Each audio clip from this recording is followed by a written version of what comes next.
Salva Kiir et son vice-président Riek Machar est un grand pas en avant, a déclaré Abiy Ahmed. L'ambassadeur de Chine en Éthiopie, Zhao Ziyuan, a visité les États régionaux des nations, nationalités et peuples du Sud et de Sidama.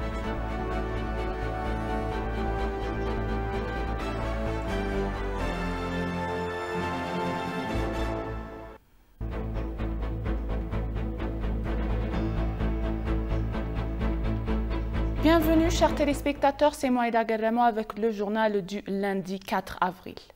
L'accord conclu entre le président sud-soudanais Salva Kiir et son vice-président Riek Machar est un grand pas en avant, a déclaré le Premier ministre Abiy Ahmed. Il est rapporté que les deux rivaux sont parvenus à un accord pour établir un commandement militaire. Il a déclaré que l'Éthiopie est positive à propos de l'accord, a réaffirmé son engagement à travailler avec le Soudan du Sud et à poursuivre ses efforts pour apporter une paix durable dans le pays.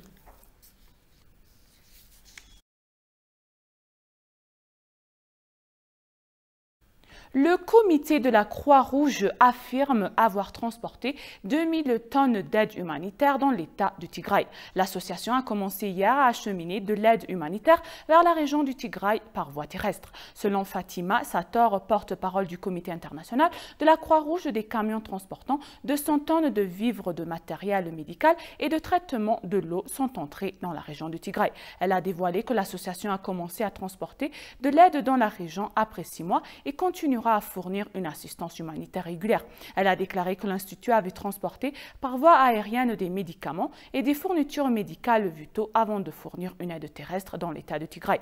Le Programme alimentaire mondial a annoncé la semaine dernière avoir livré 500 tonnes d'aide alimentaire à la région du Tigray. Le gouvernement a autorisé les agences d'aide internationale à reprendre les vols quotidiens vers la région du Tigray depuis le mars 20 2014.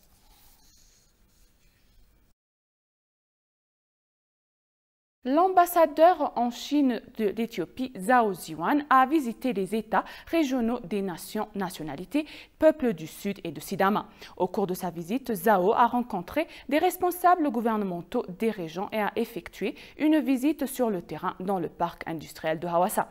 L'ambassadeur a exprimé la volonté de la Chine de travailler avec les deux régions pour renforcer la coopération dans le domaine de l'industrialisation. Il s'est également engagé à encourager les entreprises chinoises à accroître leur investissement, à assumer leurs responsabilités sociales, à créer plus d'emplois et à apporter plus d'avantages aux populations locales dans les régions. Les responsables des deux régions ont hautement salué les contributions apportées par la Chine au développement économique local.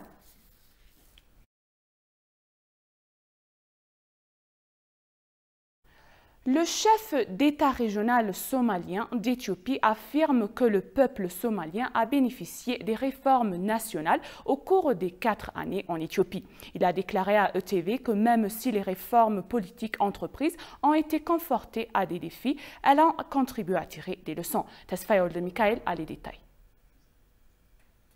La réforme nationale de l'Éthiopie qui a débuté en 2018 a entraîné des changements politiques majeurs dans le pays. Malgré les multiples défis auxquels la réforme nationale éthiopienne a été confrontée, elle a apporté des réalisations économiques et politiques à des États régionaux, notamment l'État de la Somalie.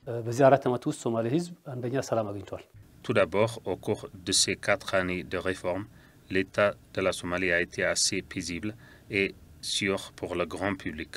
Deuxièmement, la liberté est devenue sans compromis parmi le grand public maintenant.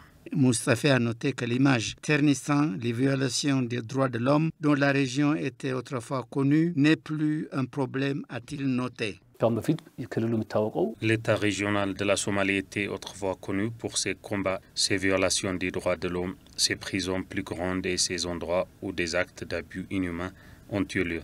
Le grand public était dans une grande terreur. Mais aujourd'hui, tout cela n'a plus lieu. Moustapha a en outre exprimé qu'en termes d'implication politique et de représentation du peuple État régional somalien, il est pleinement reconnu maintenant.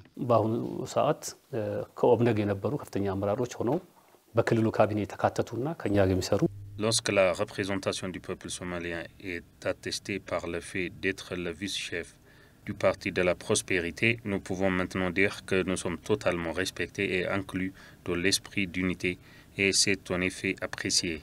Moustapha a en outre souligné que travailler dur est obligatoire pour réaliser d'autres réformes telles que la bonne gouvernance et d'autres réformes. Il a ajouté que la réforme ne peut pas être parfaite, mais plutôt identifier la cause profonde des problèmes et les corriger sera ce que l'on entend de tous. Des responsables de haut niveau de l'État régional d'Amara, dirigés par le président de l'État, Dr. Ilik Al-Kafaleng, ont effectué une visite pour voir les réalisations du projet Gorgora. Au cours de sa visite, Fessaha Assafa, responsable du projet Gorgora Gabata Lahagar, a révélé que le projet avait encore quelques mois pour être entièrement achevé. Moubarak Moussa a plus. Gorgora est destiné à être une destination touristique spéciale comme les églises. Les monastères et le lac Tana offrent des paysages remarquables à la région. Le projet Gorgora Gabata a été lancé pour mieux magnifier et améliorer la vue de la destination touristique il y a 2 ans. Le président de l'État régional d'Amara, Ilik Al-Kafala, et des responsables de haut niveau de la région ont effectué une visite pour voir les réalisations du projet. Au cours de sa visite, Fessaha Assafa, responsable du projet Gorgora Gabata Lahagar, a révélé que le projet avait encore quelques mois pour être entièrement achevé.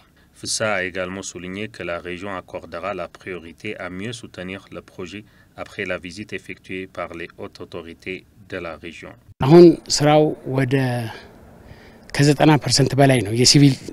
À l'heure actuelle, plus de 90% des travaux de génie civil sont terminés. Ce qui reste juste après ce temps est le travail de finition et d'aménagement paysager. Nous les accomplirons côte à côte.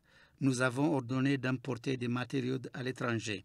Si les fournisseurs ne retardent pas les équipements en raison de l'augmentation de prix, nous sommes prêts à terminer le projet selon notre échéancier. Les membres du cabinet dirigé par le président ont visité le projet. La plupart d'entre eux voient le projet pour la première fois. Lorsque nous avons commencé à construire ce projet, nous pensions que la région jouerait son rôle en soutenant le projet. Nous y sommes parvenus grâce aux contributions que nous recevons d'autres organismes.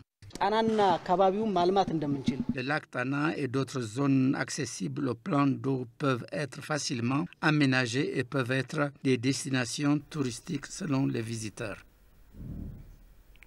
Le ministère de l'Éducation a annoncé que les étudiants diplômés des établissements d'enseignement supérieur devront passer un examen en fin d'études.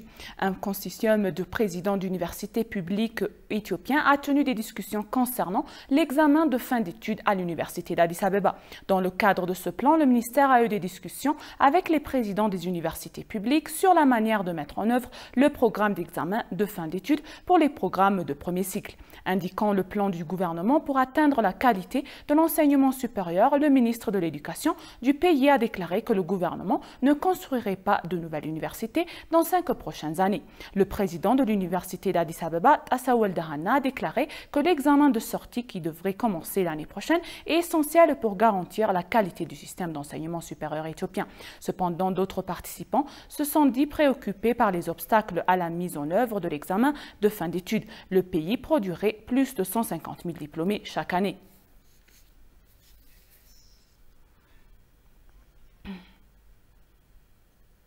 Chers téléspectateurs, nous vous rappelons les titres principaux.